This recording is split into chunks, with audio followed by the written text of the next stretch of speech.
सभी विद्यार्थियों का एक बार फिर से स्वागत है हमारे YouTube चैनल में। और जो लोग फेसबुक पेज पे हमारा ये वीडियो देख रहे हैं उनका भी बहुत बहुत स्वागत है। आज हम कक्षा 10वीं का विज्ञान विषय का सिलेबस इंट्रोडक्शन लेंगे, क्योंकि जब भी हम किसी विषय को पढ़ना आरंभ करते हैं तो वहां पर सबसे पहले हमें सिलेबस की जानकारी होना बहुत जरूरी है। इसलिए हम आज इस वीडियो के अंदर और सबसे प्रारंभ के अंदर हम सिलेबस इंट्रोडक्शन को पढ़ेंगे। तो चलिएगा हम सिलेबस इंट्रोडक्शन को आरंभ करते हैं। बात करें हम सब्जेक्ट साइंस की, तो कुल मिलाकर यहां पर बड़े बड़े मोटे मोटे पार्ट के रूप में 7 इकाइयां होती हैं। जी हाँ, यहां पे 7 इकाइयां होती हैं। बोर्ड एग्जाम 80 नंबर का होता है और 20 नंबर सत्रांक के रूप में स्कूल के द्वारा भेजे जाते हैं। और यहां पर इसका कुल जो समय रहता है पेपर का वो रहता है 3 घंटे और 15 मिनट। चलते हैं हम आगे, इकाई के अंदर कौन कौन से जो पार्ट हैं वो आते हैं। हम चलते हैं पहली इकाई के अंदर, प्रथम इकाई के अंदर। इसके अंदर कुल मिलाकर आते हैं 4 पार्ट।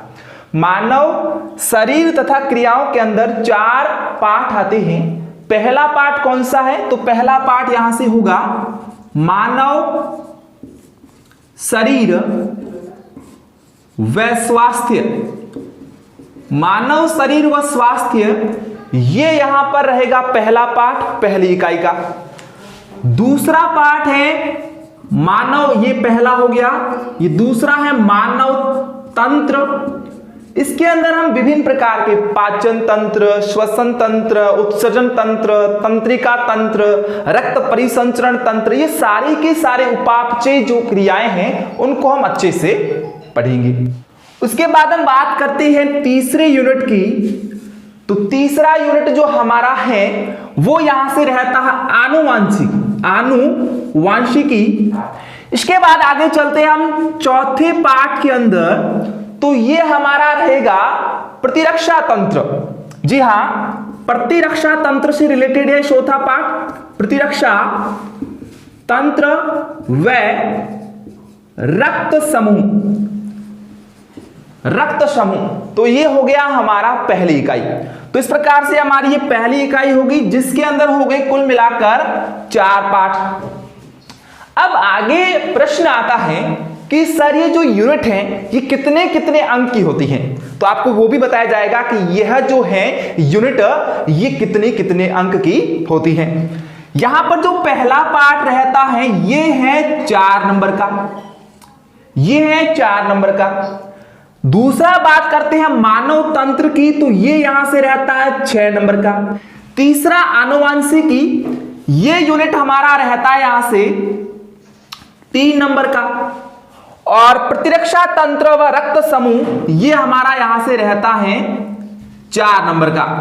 तो अगर हम कुल योग करें तो यहां पर ये जो अंक भार है ये निकल के आता है 17। और दूसरी इकाई हमारे पास है पदार्थ एवं क्रियाएं। पदार्थ एवं क्रियाएं, इसके अंदर हम देखेंगे कि इसके अंदर भी टोटल 4 पार्ट होते हैं। ये 5वां पार्ट दैनिक जीवन में रसायन, ये कितने अंक का है? ये अंक है आपके 4 अंक का। छठा यूनिट है हमारा रासायनिक अभिक्रियाएं, कि यहां से रहेगा 3 नंबर का। कितने नंबर का रहेगा? 3 नंबर का रहेगा। बात करें हम आगे 7वें पार्ट की, तो ये हमारा पार्ट है आवर्त सारणी वाला। तो यहां पर लिखना आप आवर्त सारणी से संबंधित यूनिट है। और इसके अंदर हम परमाणु सिद्धांत भी पढ़ेंगे। तो आवर्त सारणी व परमाणु सिद्धांत और तत्वों का आवर्ती वर्गीकरण, ये है हमारा 7वां यूनिट। और टोटल अंक भार की बात करें तो ये यूनिट जो है ये है 5 अंक का। कार्बन व उसके यौगिक, ये है हमारा 8वां पार्ट। और ये है हमारा यहां से 4 अंक का। अगर यहां पे अंक भार की टोटल बात की जाए तो ये हो जाते हैं 16 नंबर का। तीसरा जो इकाई है हमारे पास वो है भौतिक परिघटनाएं। और भौतिक परिघटनाओं में भी 3 पार्ट आते हैं। इसमें भी 3 पार्ट है, 9वां, 10वां और 11वां पार्ट। 9वां पार्ट का नाम है प्रकाश, 10वें पार्ट का नाम है यहां से विद्युत धारा और 11वें पार्ट का नाम है कार्य, ऊर्जा व शक्ति। ये हमारे हो गए 3 और यूनिट जो कि आते हैं भौतिक परिघटनाओं के अंदर, और ये तीनों 5-5 अंक के हैं। ये भी 5 अंक का, ये भी 5 अंक का, ये भी 5 अंक का, टोटल मिला की बात की जाए तो यहां पर ये हो जाते हैं 15 अंक के। आगे चलते हैं चौथी इकाई के अंदर प्राकृतिक संसाधन के अंदर। तो यहां पर देखिए इसके अंदर 12वां यूनिट आता है, इसके अंदर 13वां यूनिट आता है, इसके अंदर आता है 14वां यूनिट, यानी कि कुल मिलाकर इसके अंदर कितने यूनिट आ गए? 3 यूनिट आ गए। पहला हो गया यहां पे प्राकृतिक संसाधन। 13वां पाठ हमारा रहेगा अपशिष्ट व उसका प्रबंधन।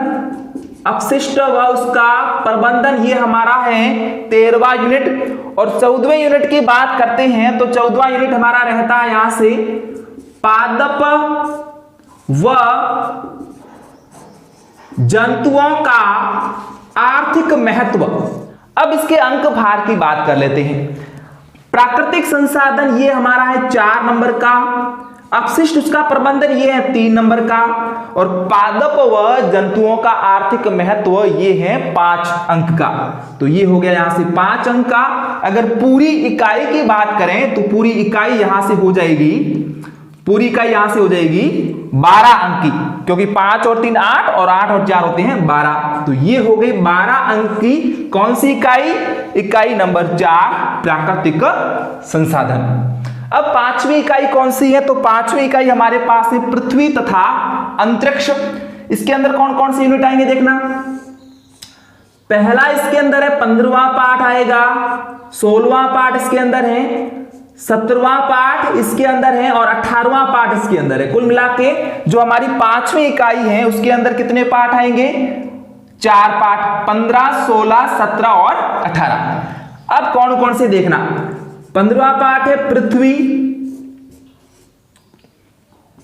की संरचना, पृथ्वी की संरचना। 17वां पाठ हमारे पास रहेगा पृथ्वी से बाहर जीवन की खोज। पृथ्वी के बाहर, पृथ्वी के बाहर जीवन की खोज, पृथ्वी के बाहर जीवन की खोज, ये हमारे पास है 17वां पाठ। 17वें के बाद हमारे पास आता है यहां से 18वां पाठ, और 18वें पाठ का हमारे पास यहां से नाम रहता है भारतीय वैज्ञानिक। जी हाँ, यहां से ये 18वां पाठ जो है वो रहता है भारतीय वैज्ञानिक, और ये यूनिट यहां से रहता है 3 अंक का। और 15वां पाठ 3 अंक का, 16वां पाठ 3 अंक का, 17वां पाठ 3 अंक का, 18वां पाठ 3 अंक का, टोटल मिला के अगर बात करते हैं तो ये हो जाते हैं 12 अंक। इसके आगे हम चलते हैं छठी इकाई में। छठी इकाई हमारे पास है पर्यावरण, और पर्यावरण में एकमात्र यूनिट आती है जैव विविधता, और ये है कुल मिलाकर 5 अंक की। और सड़क सुरक्षा हमारे पास रहती है 3 अंक की। तो इसको हम ऐड करते हैं, चलिएगा ऐड करते हैं। 17 और 16 33, 33 और 15 यहां से 33 और 15 होते हैं 48, और 48 और 12 60 होते हैं, और 60 में जब 12 ऐड करते हैं तो 72 होते हैं, और 72 और 8 होते 80, यानी कि टोटल हमारा जो पेपर रहेगा वो 80 मार्क्स का होगा। और इस प्रकार से ये इसका सिलेबस रहता है। तो प्यारे विद्यार्थियों, ये जो हमारा विज्ञान विषय इसमें इस प्रकार का सिलेबस रहता है, इसको आप जरूर से देखें। आप पेन और कॉपी लेके बैठें और पूरा का पूरा सिलेबस अपनी कॉपी के अंदर लिख दें, ताकि आपको पढ़ने में आसानी हो। तो अगर आपको ये वीडियो अच्छा लगा है तो इसको लाइक करें, इसको अधिक से अधिक मित्रों तक शेयर करें, ताकि वो भी इस वीडियो का फायदा ले सकते हैं। आप अपने चैनल को सब्सक्राइब कर लीजिए और फेसबुक पेज को आप लाइक कर दीजिए। लगातार हमारे साथ इसी प्रकार से आप जरूर जुड़े रहें। आपका बहुत बहुत धन्यवाद।